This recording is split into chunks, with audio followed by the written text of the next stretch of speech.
Is this the dagger?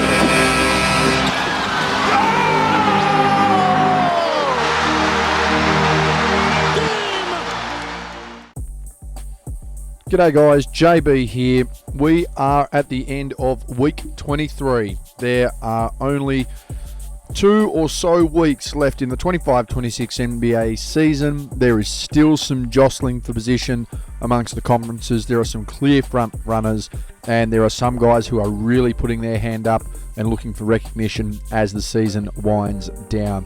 It's getting a little more exciting as we're getting towards the postseason. Some teams officially eliminated from contention. Others now looking to vie for a potential play-in opportunity to really kickstart their postseason. Others, they will just want to get through healthy and unscathed and make it through to the big dance. So let's get into it. Let's look at my Week 22 review for the 25-26 NBA season. We start with Atlanta, a 3-1 weekly record. They're now 44-33. They are 11 games above 500, and they are confidently sitting in the 5th position of the Eastern Conference, looking like they're up for a big first-round matchup, taking on the Cleveland Cavaliers at this point. Gilgeous-Alexander Walker, their best player this week. It was a real toss-up, but the efficiency in the defense gets him over the line. 24 points, 4.3 rebounds, 5 assists, 2.3 steals, and 0.3 blocks on 1.5 turnovers. 50.8 from the field, 45.2 from deep, and 88% from the free throw line. I have not looked at betting markets. I'm not able to bet on basketball. It's part of my restrictions as a commentator and previously as an administrator. But you would have to suggest that the market favourite for the most improved player in the NBA right now has to be Gilgeous-Alexander Walker. He's gone from single-digit scoring to 20 points per game on the season, continued his impressive defensive run, and has really been the unique second option for this Atlanta team. And it's paying off dividends right now. The Boston Celtics continue their run as well, a 3-1 weekly record. They have cracked 50 wins for 25 losses, second in the conference, and they are trying to close a gap as much as they can on the Detroit Pistons. Peyton Pritchard played in all 4 games this week, and that's what got him their player of the week, in my opinion. A guy who went from a really prominent starting role, moved back to the reserve following the trade of Anthony Simons, and he has fitted in like a glove last year's six-man of the year, back playing that role really steadily and providing a great third scoring option for the Celtics. 23.5 points, 4.5 rebounds, 3.5 assists, 0.3 steals and 0.3 blocks per game on 2 turnovers this week. And it's the efficient scoring getting it done. And this is exactly what you need as the person leading the offense on the second unit. 53.1 from the field, but 53.3 from deep. He's as efficient inside the arc as he is outside the arc, and perfect from the free throw line. A great run to get this end of season rally going for the Celtics, which is the complete opposite for the Brooklyn Nets, who are now 18-58, 40 games below 500, 14th in the conference, 1-2 this week. Nolan Traore, 3 games played, 12.3 rebounds, 5.7 assists, 1.7 steals on 4.7 turnovers, 40% from the field, 20% from deep, 71.4 from the free throw line. No news, well, is pretty much bad news right now for Brooklyn. The Charlotte Hornets, they are now sitting in 8th position. They are 4 games above 500, a 2-2 weekly record this week. And they have certainly dragged themselves out of the doldrums to get to this point right now. Brandon Miller, for me, has been their best player this year. I know that we've seen some really solid highlights out of LaMelo Ball, who has still remained questionable as far as efficiency on offense and can be a bit of a turnover machine. I wouldn't rate him highly defensively either. Con Knippel, for me, probably has taken Rookie of the Year status right now. He has been a huge X factor in a team that didn't look like it was going to be anywhere and certainly wouldn't be this close without him. But Brandon Miller, for me, has just been their most consistent player this year. Deserves the kudos that he's not getting at the moment. I really think he is their number 1 option right now. 4 games played for Miller this week. 22 points, 5.8 rebounds, 2.5 assists, 0.3 blocks on 1 turnover, 49.1 from the field, 44.4 from deep, 90% from the free throw line. Not a bad third option as some are considering him. Bad to worse for the Chicago Bulls. Jaden Ivey officially waived, released, sayonara. Injuries, both physical and apparently mental right now, costing him all but his NBA career.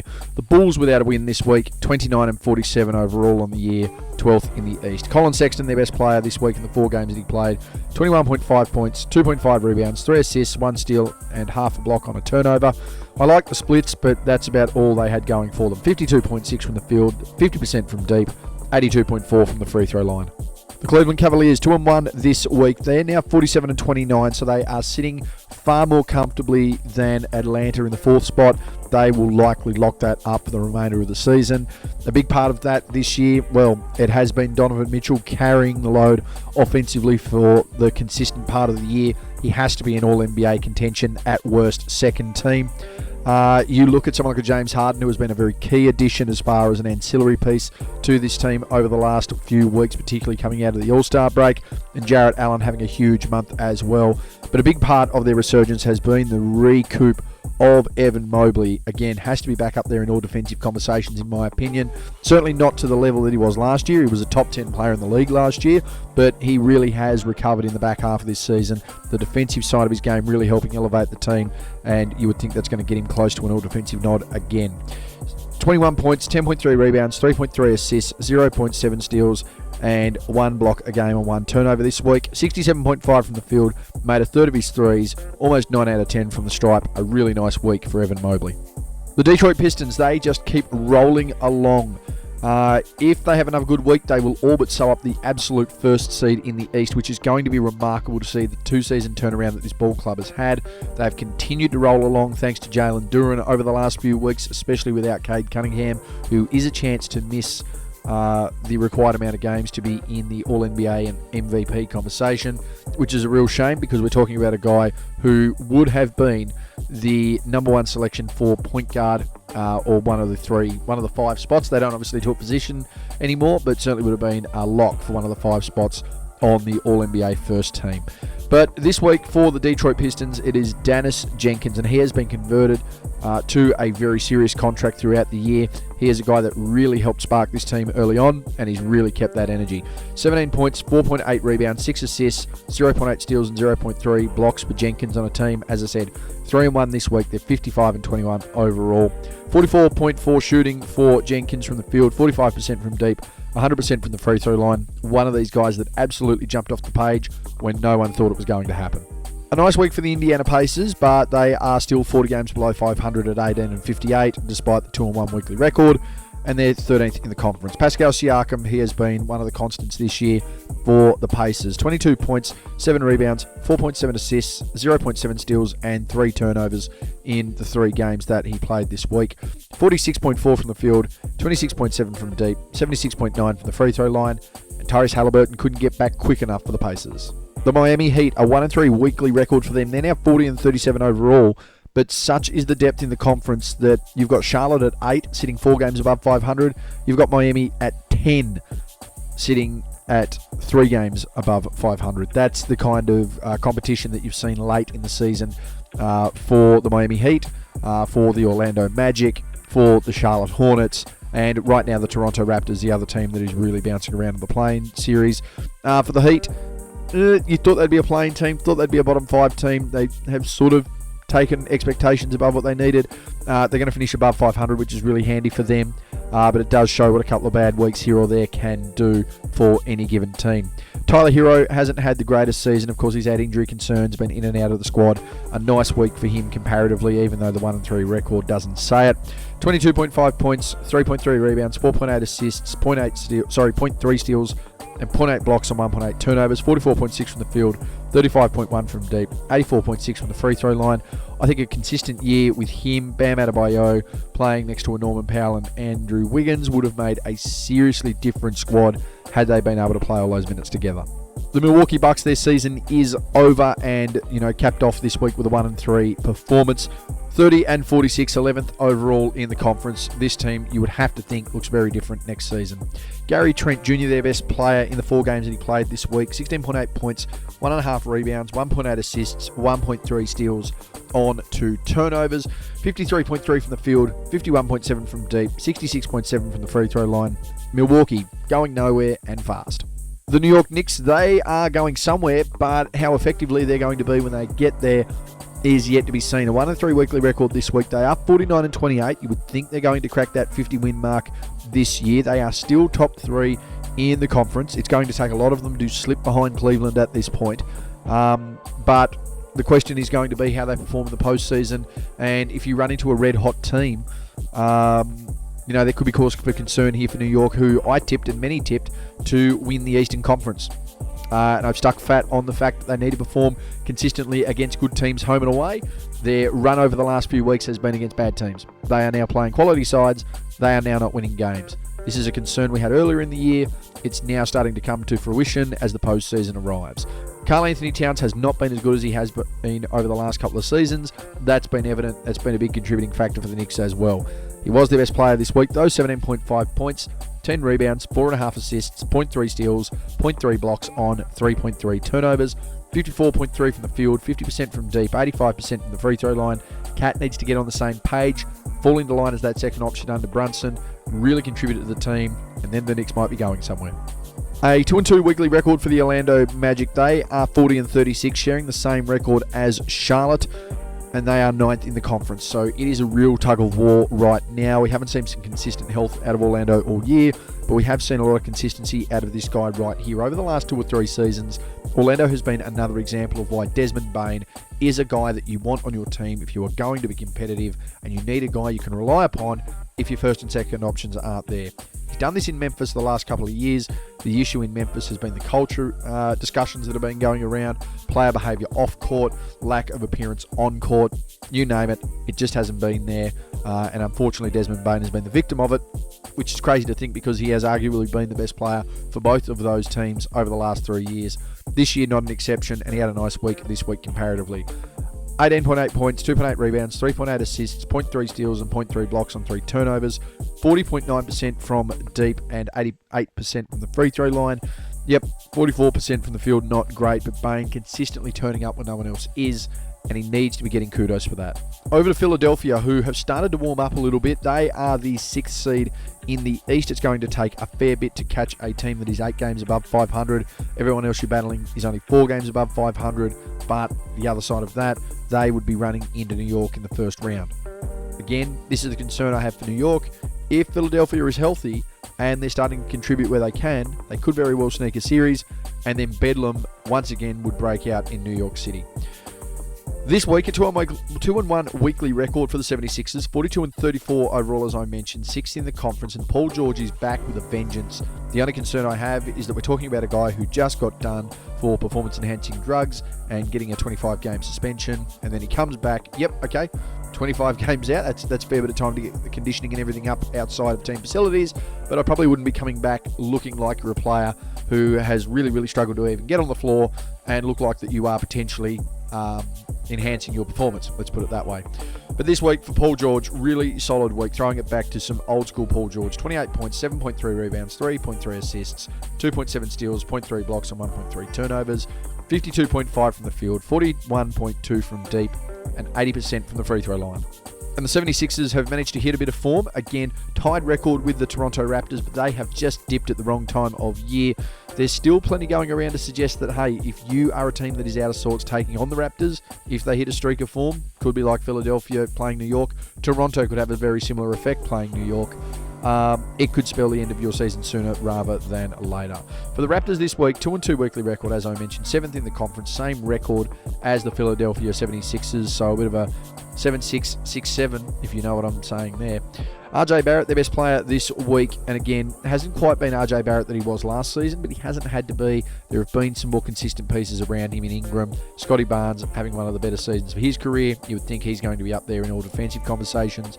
And someone like an RJ Barrett is continuing to need to perform as much as he can as that third option. This week, 21.5 points, 5 rebounds, 3.8 assists, 1 steal and 0.3 blocks on 2.5 turnovers, 50.8 from the field, 26.3 from deep, and 84% from the free throw line.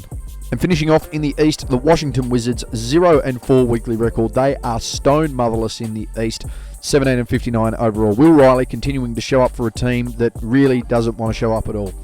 4 games played, 18.5 points, 2.3 rebounds, 2.8 assists, 1.3 steals on 1.3 turnovers, 53.8 from the field, really nice for the young man, 33.3 from deep and 100% from the free throw line. That's about all I've got to say for the Wizards. Moving over to Dallas, they are done like a dog's dinner. They are 28 games below 500, a 1-2 weekly record for them, 13th in the conference, and Cooper Flagg, who I think probably will not win Rookie of the Year now. He very well may. It could be a split, but I wouldn't have him as the clubhouse leader. anymore on the season. Really nice year for him, but just hasn't appeared or had the same impact, in my opinion, as Con Knippel has now. 18.3 points, 5.7 rebounds, 2 assists, 2.3 steals and a block on 2.7 turnovers on the week, coupled with 36.4% shooting from the field, didn't make a three, and 83.3 from the free throw line. Meanwhile, on the other side of things, you have the Denver Nuggets, who are getting ready to crack 50 wins again on the season. Didn't lose a game this week, as I said, 49 and 28 overall. They're fourth in the conference. They're a game and a half below the Lakers. And Jamal Murray, for me, my pick as their player of the week. Jokic had another splendid week, had another big lot of numbers, but I just feel that Murray had a greater impact and has been having a greater impact. This has been Jamal Murray's best year. To me, he's going to be right on the precipice of an All-NBA nod, and it's very hard for me to argue that he probably has cost Jokic some MVP votes just because of his consistent performance and presence all throughout the year. Huge year for Murray, 29.3 points, 5.7 rebounds, 8.7 assists per game this week to go with a steal and a block on 2 turnovers, 50% from the field, 56.7 from deep, 93.8 from the free throw line. You would think that he has ramped up really, really nicely heading into the postseason. Also saw today that the combination of Murray and Jokic, the first combination in league history, I believe, with 3,000 points, 1,000 rebounds, and 1,000 assists between them on the season. A big effort from both of those guys.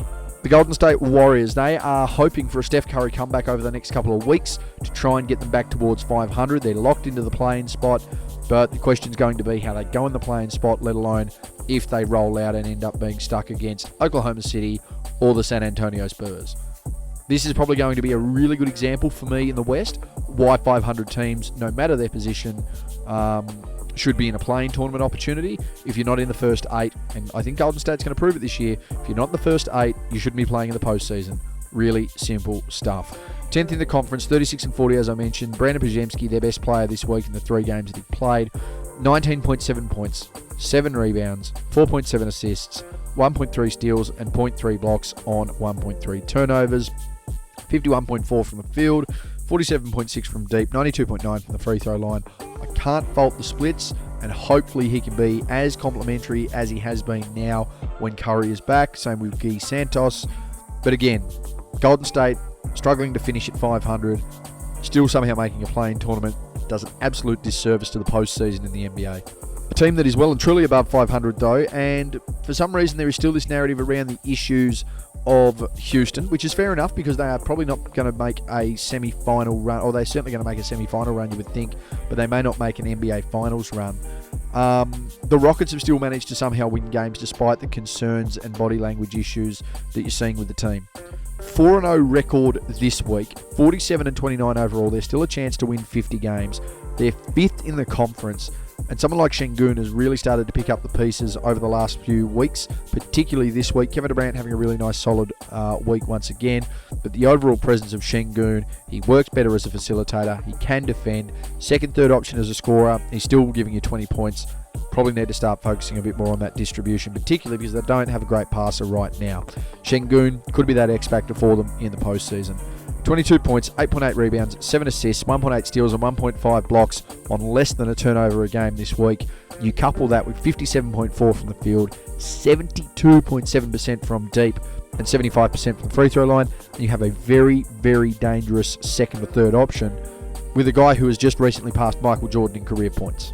Speaking of dangerous guys, a nice guy, a quiet guy, a quiet guy, Kawhi Leonard, leading the Los Angeles Clippers. They are now 2 games above 500, sitting in the 8th position. Geez, look at that. We've got 8 teams above 500, but we're going to have a play-in tournament. Doesn't make any sense to me. 2-1 weekly record for the Clippers, 39 and 37 overall. As I mentioned, 8th in the conference. Kawhi Leonard, for me, has cracked that top 10 in MVP voting. He will be an All-NBA second team nod at worst. He has a case of being all-defensive second team as well, delivering one of the better seasons of his, arguably the most rounded season of his Clipper career, and certainly one of the 5 best seasons of his career. Not bad for a guy with a degenerative knee issue at the age of 36 on a team that looked like it was lottery bound. That's the swing that Kawhi Leonard has generated for this team this year. Nice quiet week for Kawhi, 23.7 points, 8 rebounds, 3 assists, 1.7 steals, 0.3 blocks and 1.3 turnovers, 49.1 from the field, 27.8 from deep, 83.3 from the free throw line. Can the Clippers maybe sneak a game at some point. I don't know. They will be playing the Spurs or the Thunder. Over to the Lakers, who have cracked 50 games already, 50 and 26, third in the conference. Didn't lose a game this week. The only thing that's going to disappoint everyone about this graphic is that I don't have Luka Doncic on here. It's very simple, and I've said this for a number of years now. If your team plays 3 games, you have to play 3 games. Luka played 2. He did average 40 in those 2. It was sensational. If everyone else had not played 3 games, he would be my nomination. But Austin Reeves chipping in really, really nicely, stepping up as that second option as LeBron takes that back seat towards the 3rd spot in the car. But Reeves, again, owning it. He was playing really, really well at the start of the year. He'd been injured, he'd been out, but he's starting to show once again and ramping up once again towards the playoffs about why he can be a factor. 21.3 points, 5.7 rebounds, 6 assists, 1.3 steals, and 0.3 blocks on 4 turnovers. 42.5 from deep, 30% from deep. 42.5 from the field, 30% from deep, 85.7 from the free throw line.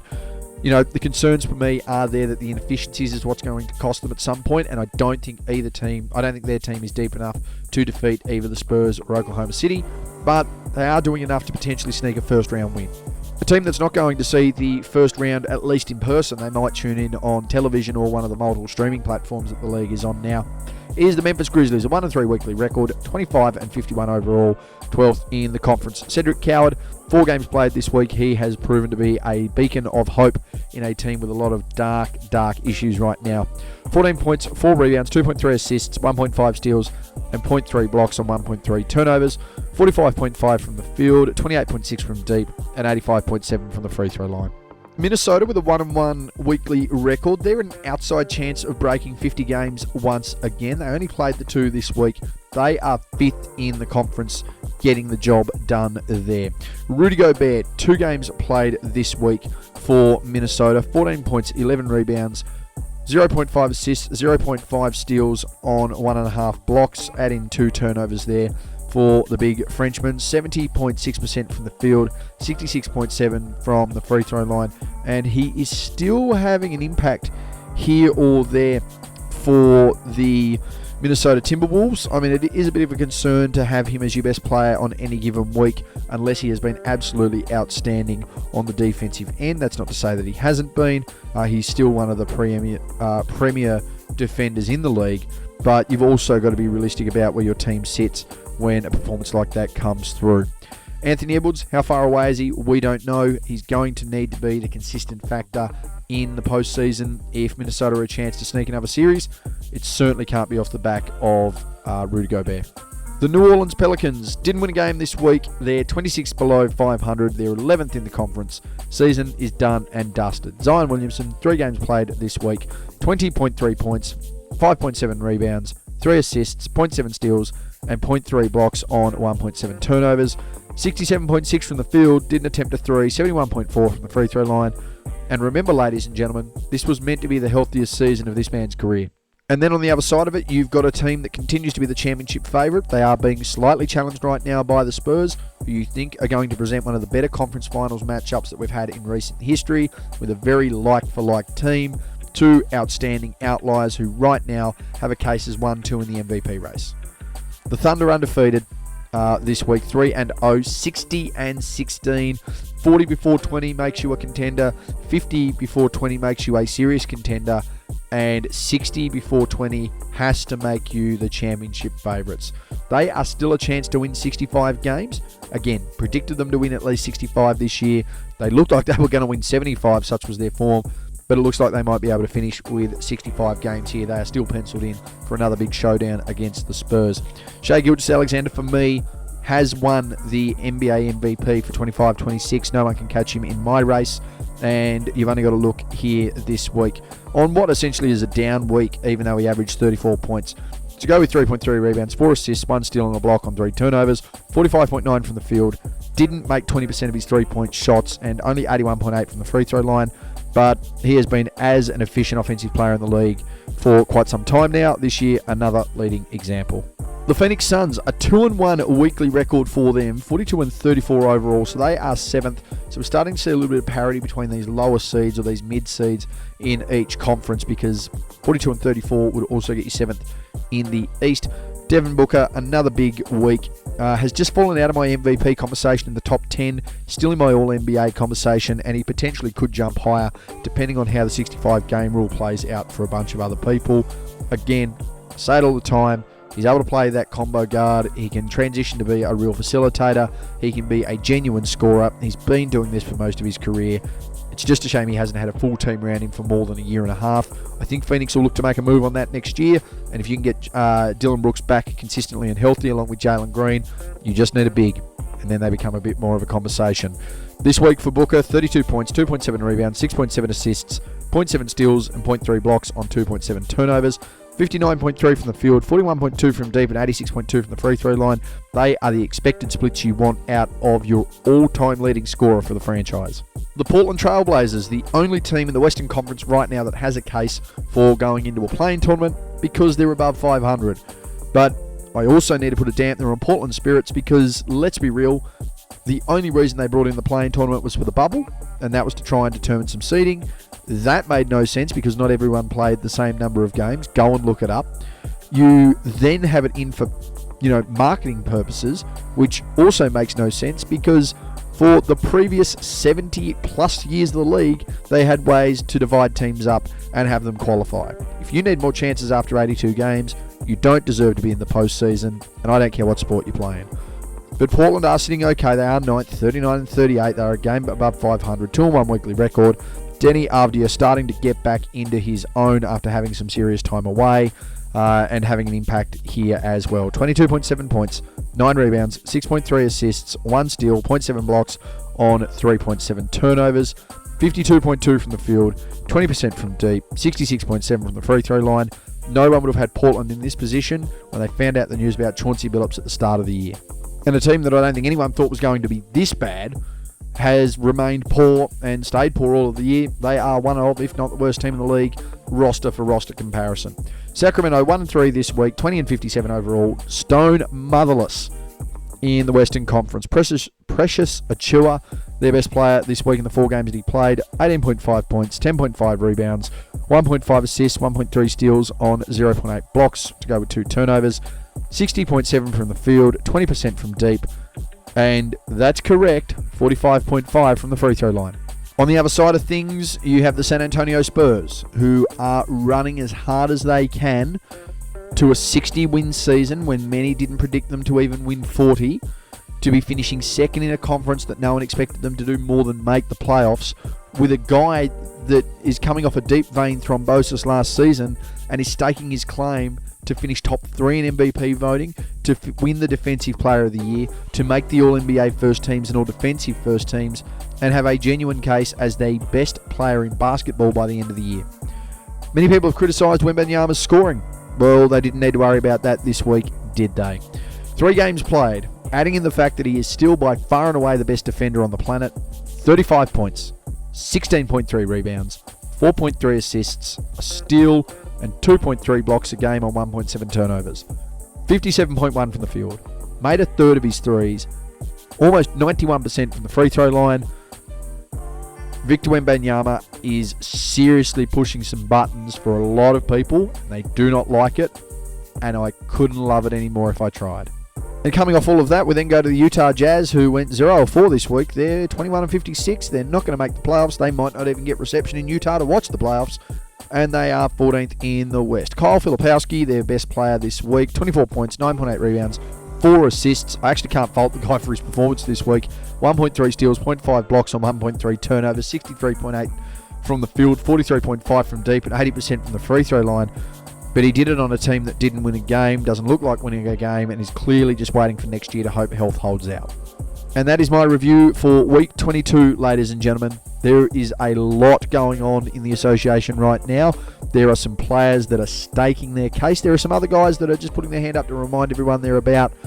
But the issue that we have around the league at the moment, while it is tanking is the concern, it's the fact that we've ruled a lot of these teams out by January. We'd ruled most of them out by February. We've now got certainty towards the end of March, and we're just waiting for the playoffs to start. We're eagerly anticipating some matchups in the playoffs. I'm really looking forward to see exactly when Oklahoma City and San Antonio potentially face off against one another. I'm keen to see who comes out of the East, and there are some rising teams in both conferences that, could make a bit of noise. But overall, you need to look realistically and see that the bottom end of the league right now is in a lot of danger, and it isn't great for the sport, let alone the league itself. Anyway, guys, that's been me. That has been my review for Week 22 of the 25-26 NBA season. I'm out.